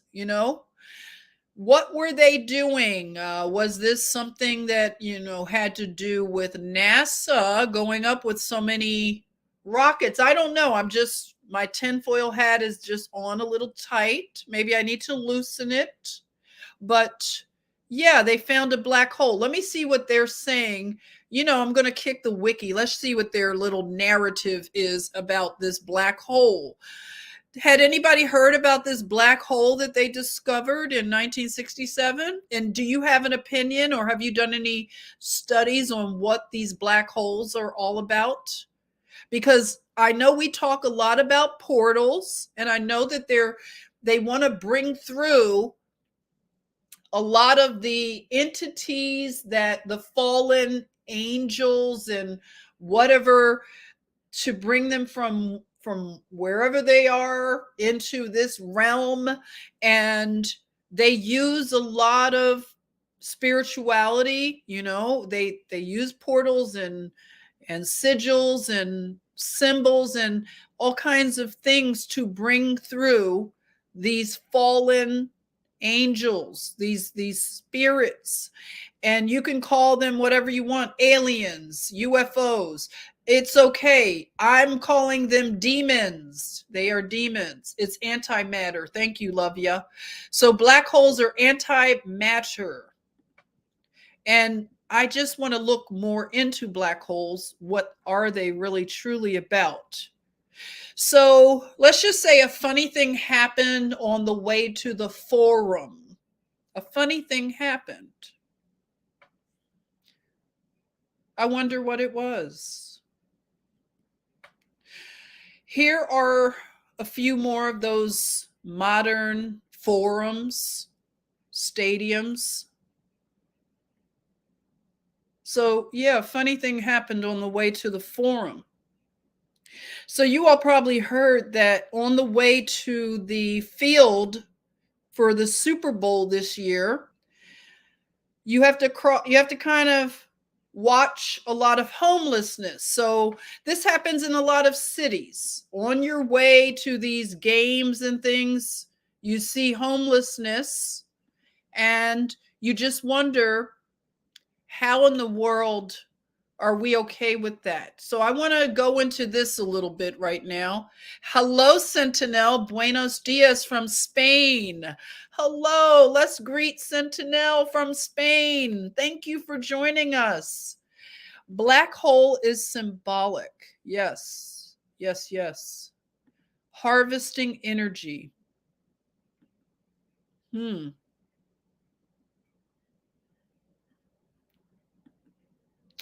Just apathy now. Absolutely. So I have this picture here of the young men. Look at them. This is how they looked before they went to that war. So you have the contrast. So look at those young men boarding that plane. You see the young man with a guitar. They had a normal American life, I guess, whatever you can think. They were growing up, thinking that they were going to have, I don't know, a normal whatever. They had their dreams and hopes.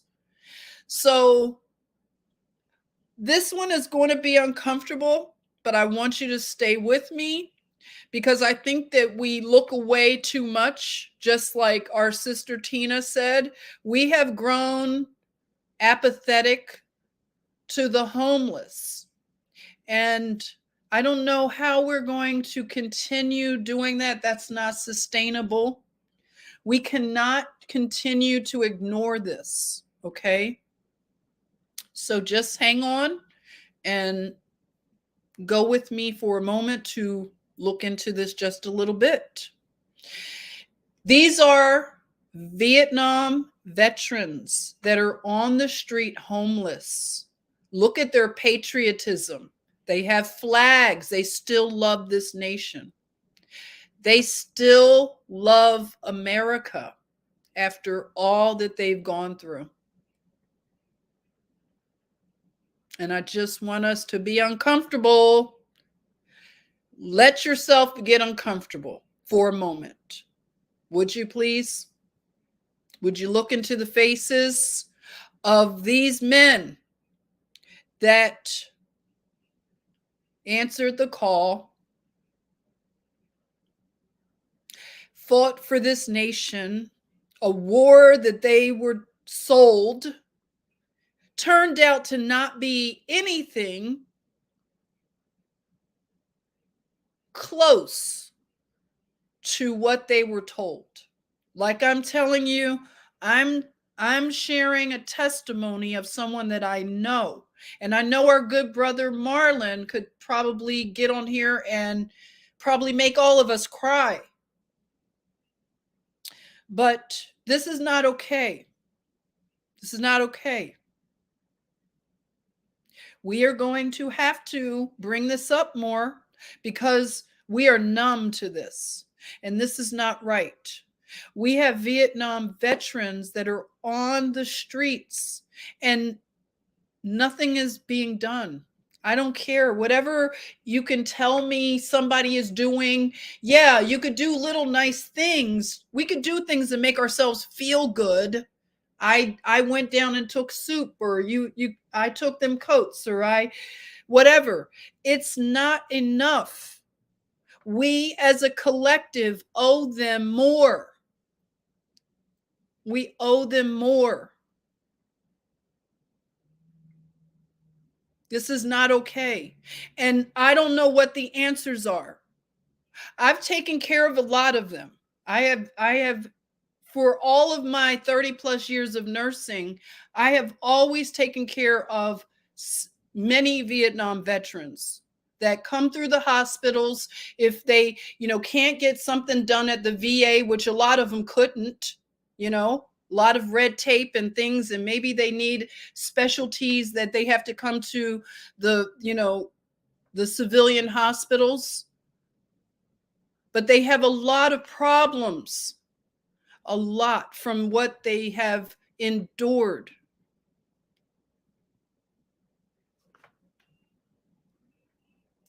What are we going to do for them? What is this country going to do for them? America, you owe your veterans more than whatever you're doing now, America. These men should not be on the streets. They should not. And I would love to hear more about real answers. I don't know. I don't know. I don't know. I just don't know. I just know that this is getting worse. We are now looking at other veterans from other wars now. So now we have veterans from the Gulf War on the streets. Did you know that? So not just Vietnam, but we have younger vets that are homeless now, adding to these numbers. So the ones that were lied to by Bush and Cheney and even that black woman, what's her name right now? Condoleezza.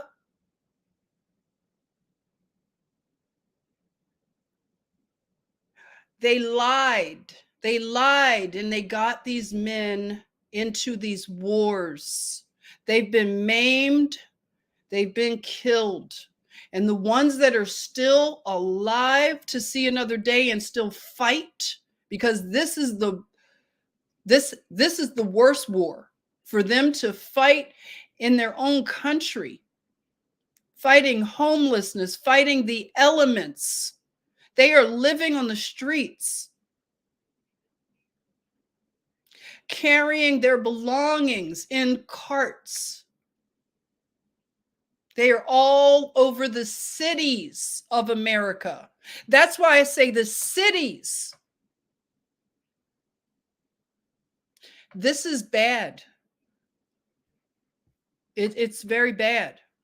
Yet we can, the football game that happened tonight, I don't know who won. Fill it in the chatmosphere if they're finished. I don't know who won, but how much money did they raise tonight for this football game? Does anybody have like a ballpark of how much money went into this Super Bowl? How much money did they generate? How much money do they spend on advertising? How much money to put on a production like a Super Bowl? And then when, like I said, when you walk past them to go to the stadium and you look at, they're living in tents. Some are just out in the open. They don't have anything covering them. And they're still so proud. They are proud to have served their nation. Even though the nation, they said that when they came back, a lot of them, they were spat upon. They were told that they were child killers. They were not welcomed when they came back. That is very shameful of a nation to treat their soldiers this way. Look at their faces. They have nightmares. They have PTSD that is off the chart. A lot of them are so loving. They just have the worst kind of PTSD. They have endured things that some of them can't even talk about the things that they witnessed and they did. And yes, there are women also now, women veterans that are now homeless on the streets that served their nation.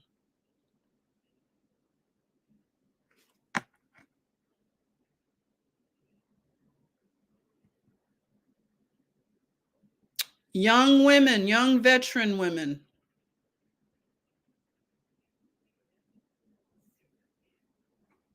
Let's see what you all are saying.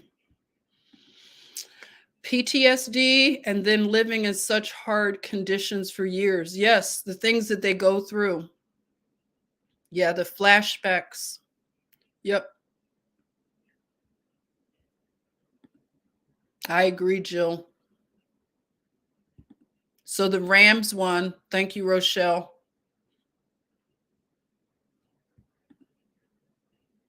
Yes, Molly.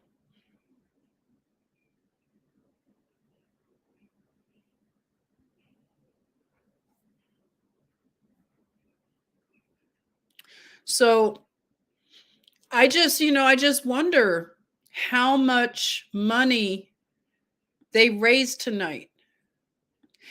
And if that money were redirected, and I know a lot of times, they say you can't just throw money at a problem, but how are we going to fix this? Because a lot of us want to go on to some good times and we want to, get back to normal. We want to, get everything cranking back up. But these problems have only exacerbated over the last 2 years. There are more homeless people. It has gotten worse. And I don't hear this addressed a lot. It's an apathy that it is becoming unreal that we can witness this. And now we have an administration that is stirring up trouble in Ukraine and poking the bear, poking Magog, poking Gog and Magog.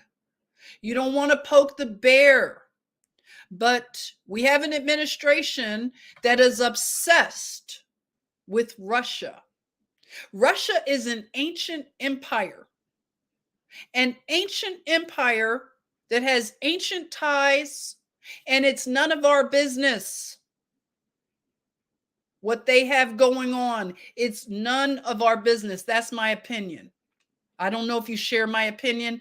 I think the United States of America needs to stay the hell out of Russia's business and the Ukraine. So now we have Iraq veterans now on the streets.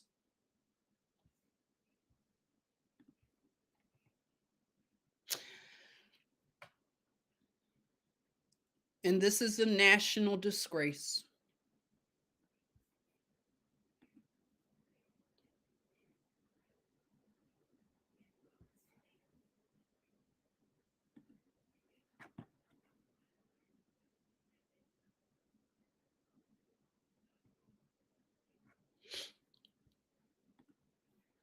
So I know they had a little entertainment going on tonight. And hey, I looked at a little bit of it. It was really sad. I don't know. Some of you guys might have been bopping to it, might have enjoyed it.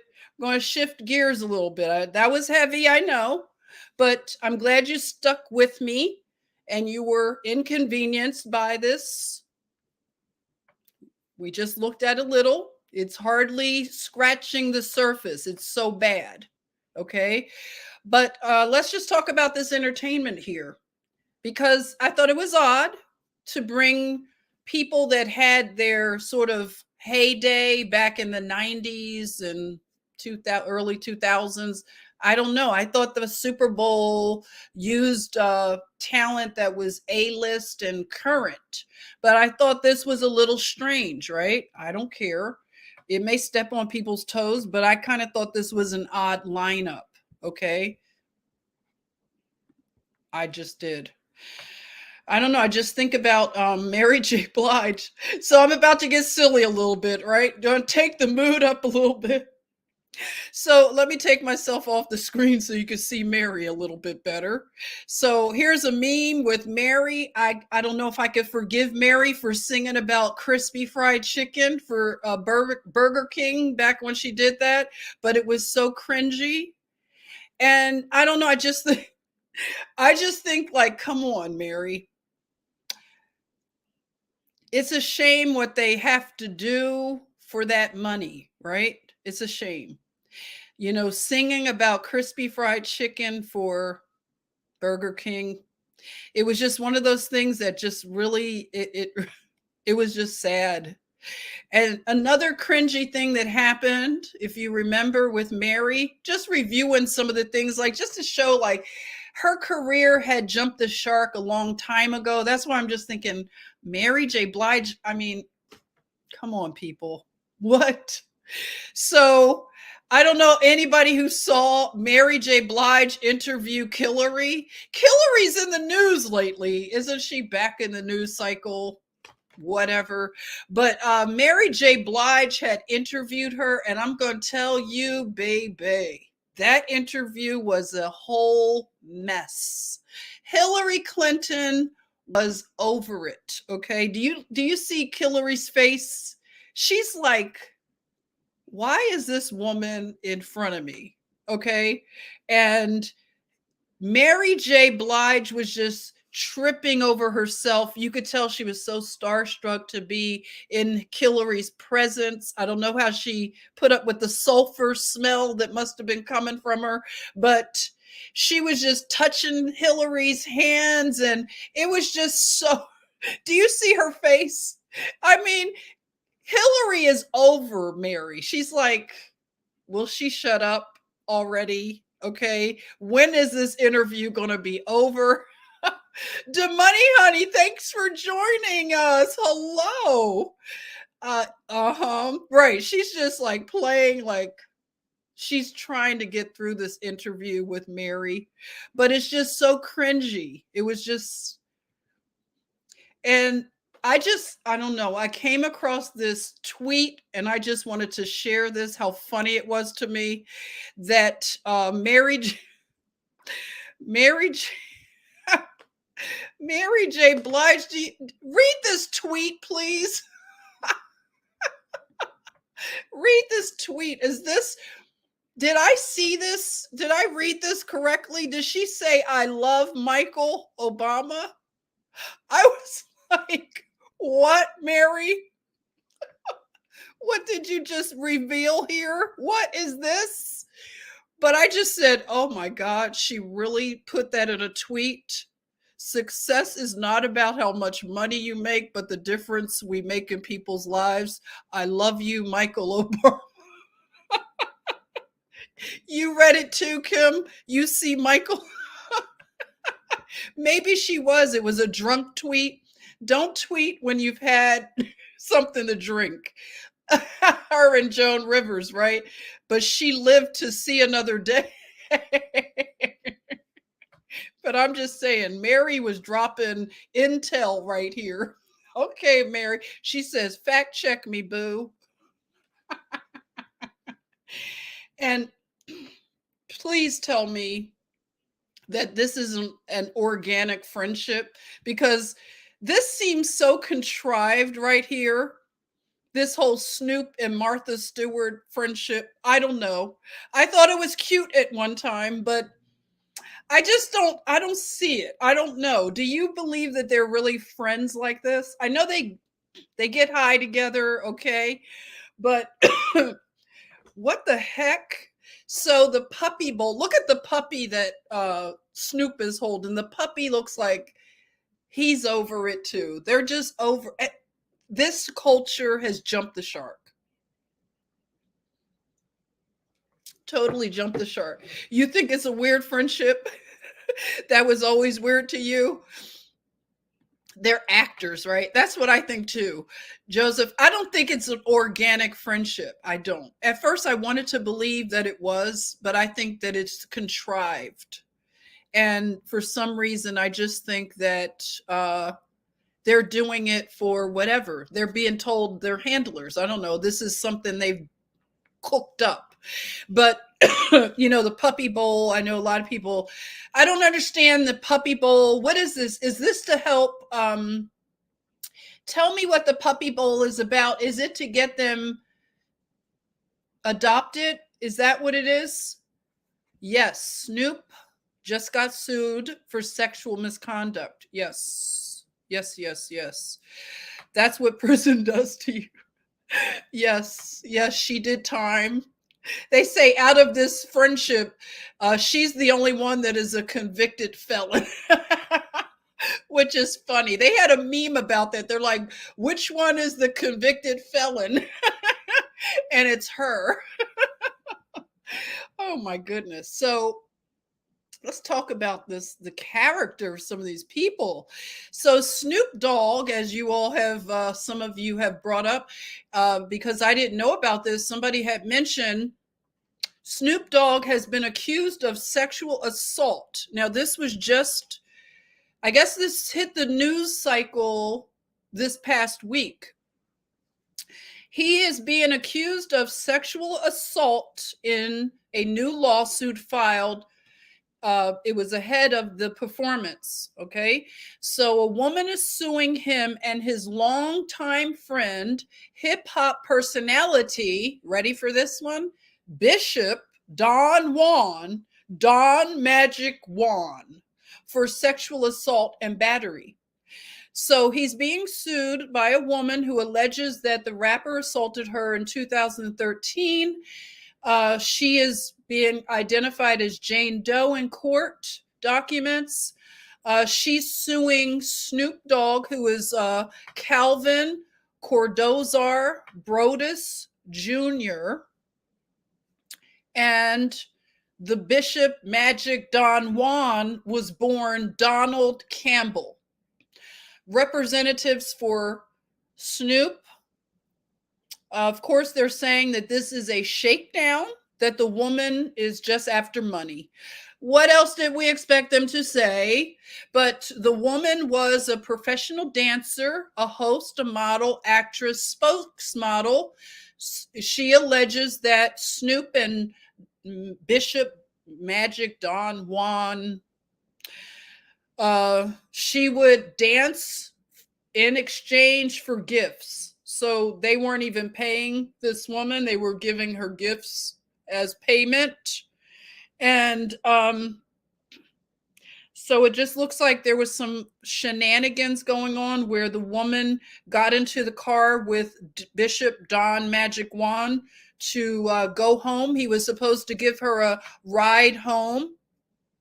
I guess she was drinking and doing partying with them, so she was a little sleepy, fell asleep in the car. He took her to his home. He was supposed to be dropping her off at her home. You know the trick. So he goes to his home, and I guess she goes inside.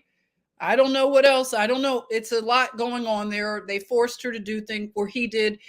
She went to another location, to the recording studio, I guess when she woke up, where Snoop was taping a television series. And then she went to the bathroom, and Snoop did something, forcing her to do some things. So, of course, he is paying for lawyers that are going to say that he didn't do anything and that it was all her lying, right?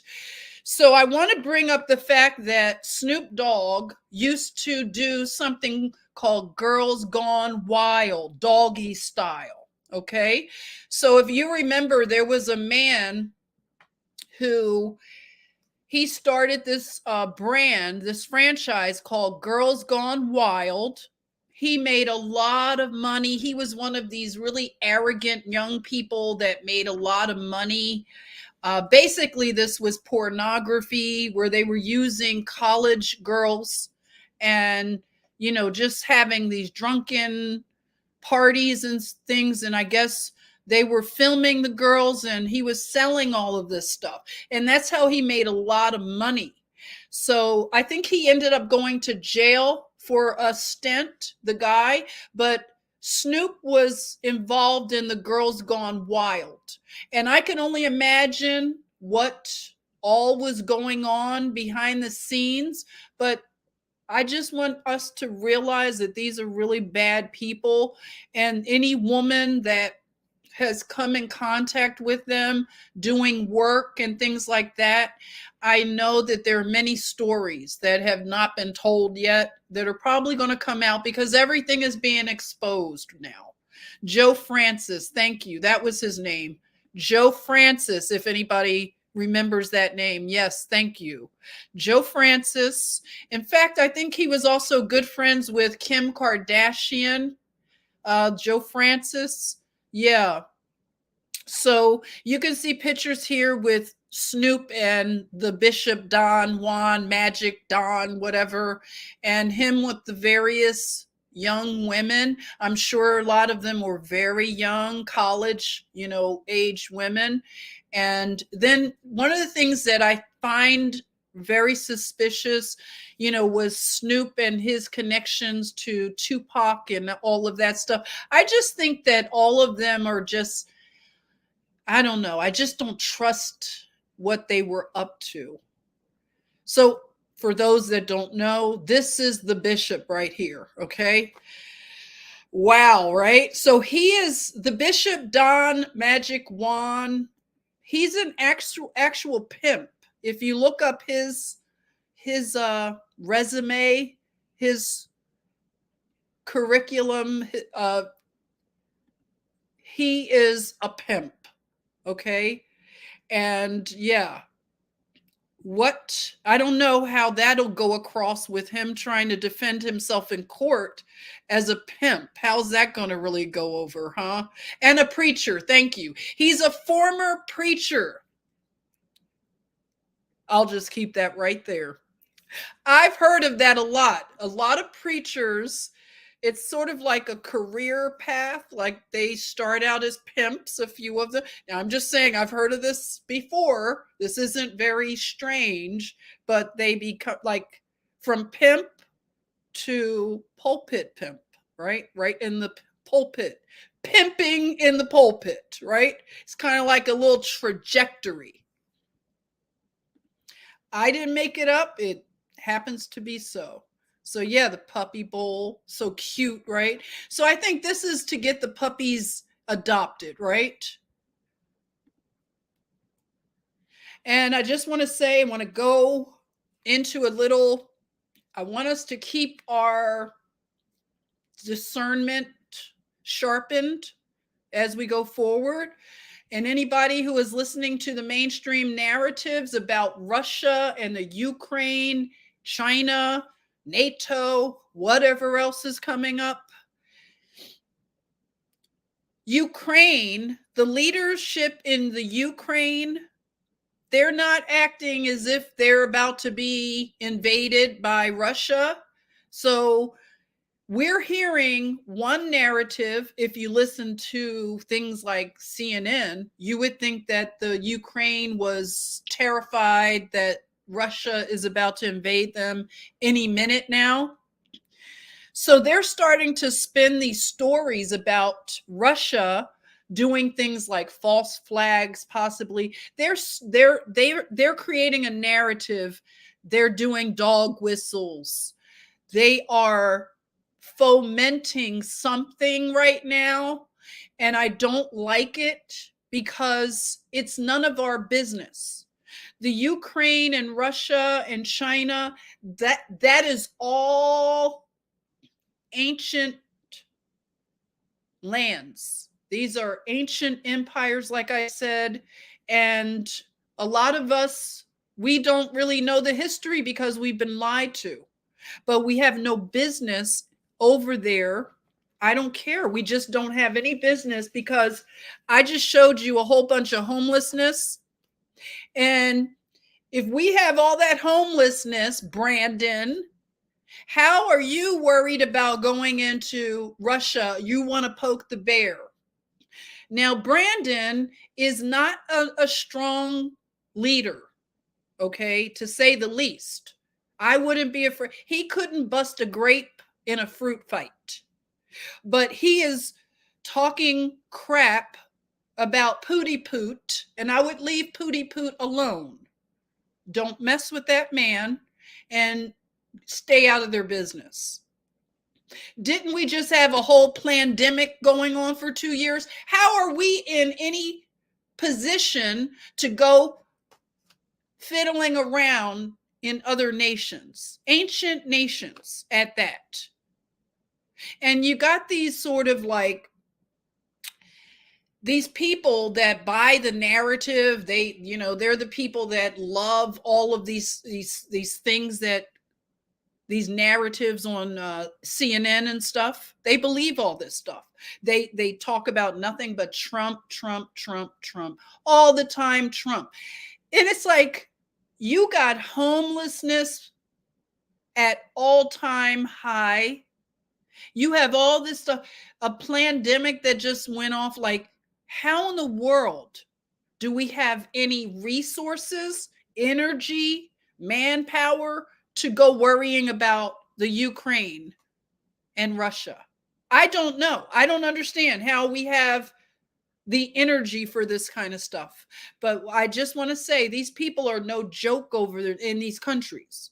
They have women that are trained to the, they are trained beyond belief. They have a military. I just want to show you a little bit of these military, like just the look of the military over in these nations. Look at these women. I wouldn't mess with these women. These are young women, and it's a lot of them that are in the military over in these nations. Russia and the Ukraine and China. Gog and Magog. Look at China.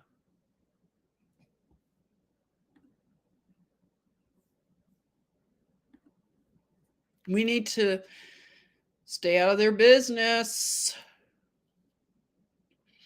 And their soldiers over in Russia have something called exoskeletons. Does anybody know about exoskeletons?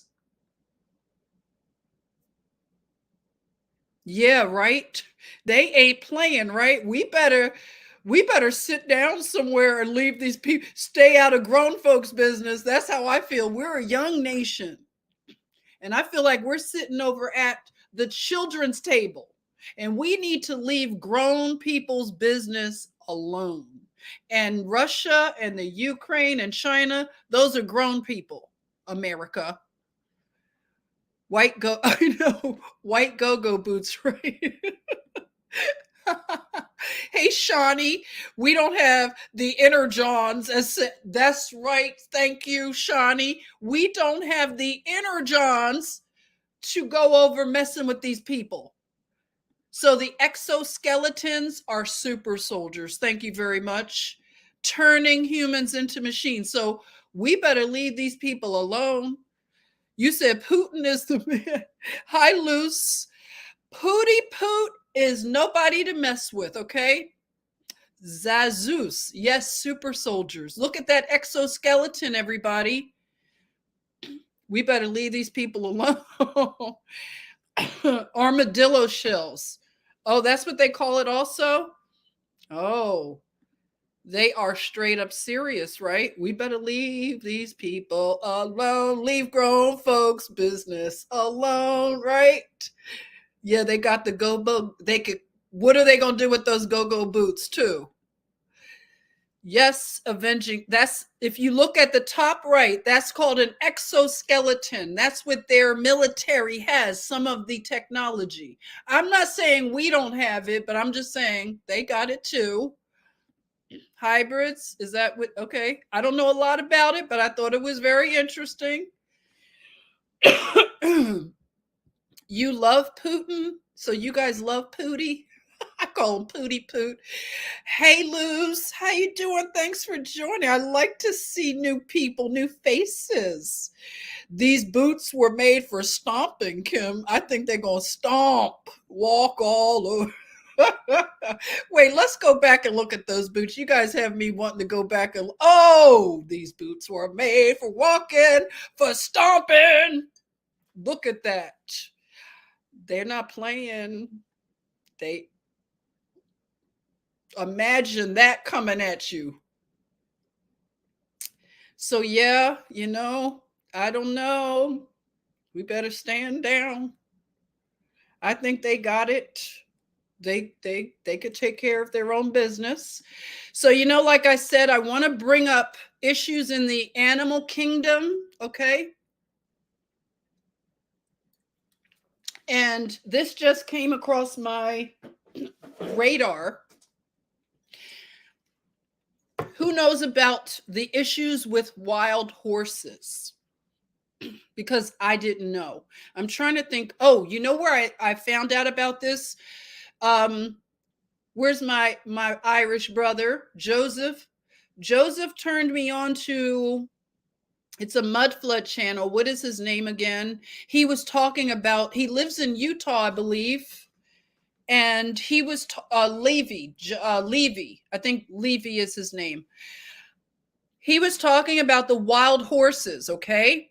Now, this is to bring attention to not just human issues, but the animal kingdom as well, because we love God's animals. Yes, John Levy, thank you. Did you hear him talk about this? Because I just want to bring attention to it, that the Biden administration is sending wild horses to slaughter. So where are all of the animal lovers? Because the thing is this, we cannot be so loyal to a party. If your party is not doing things according to your beliefs and your integrity, you have to leave these parties. We cannot be, we can't be loyal to these parties. If they're doing wrong, we have to call it out, whether they're left, right, Republican, Democrat, whatever. This is wrong. So the Biden administration, the Bureau of Land Management, has set up incentive programs. No, this was the Bureau of Land Management 2 years ago, what had set up incentive programs for people to adopt Mustangs and give them good homes. Now, these same horses are ending up in slaughterhouses, okay? So the wild horses are being rounded up and slaughtered. They are being rounded up with helicopters and such. And this is very disturbing. So let me see. So they're winding up in slaughterhouses, and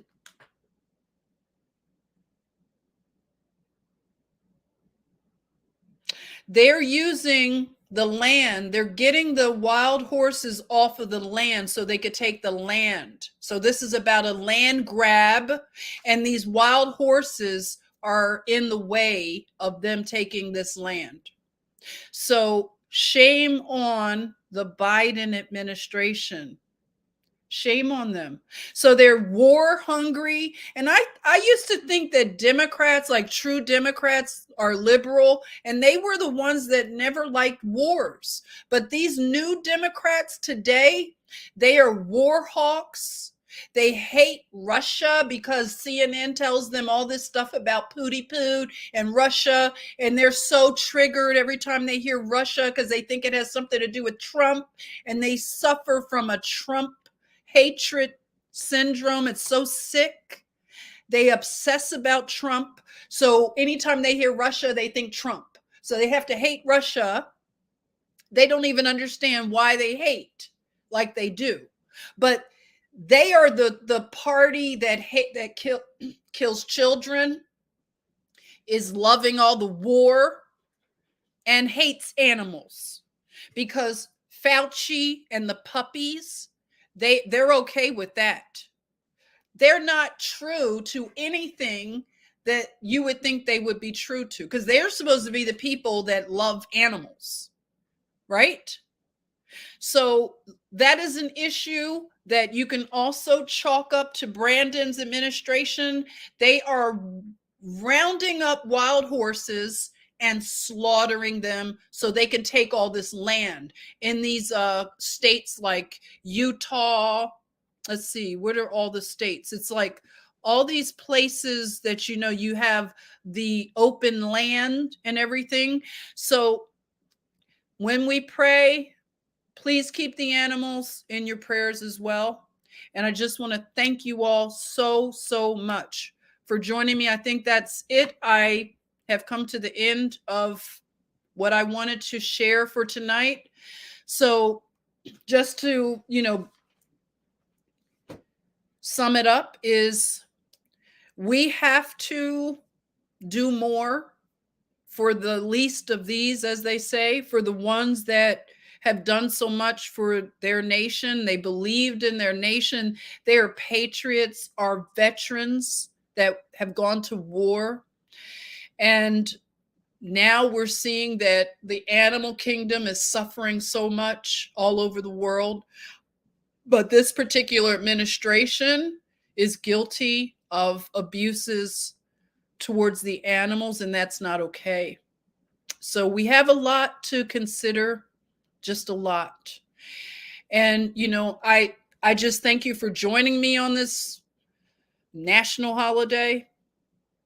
And, you know, we have to talk about these things more, but I will be looking into some more things to share, and I will come back to you very soon. Bless you all. And, you know, as I say, repatriation and repentance or judgment, America.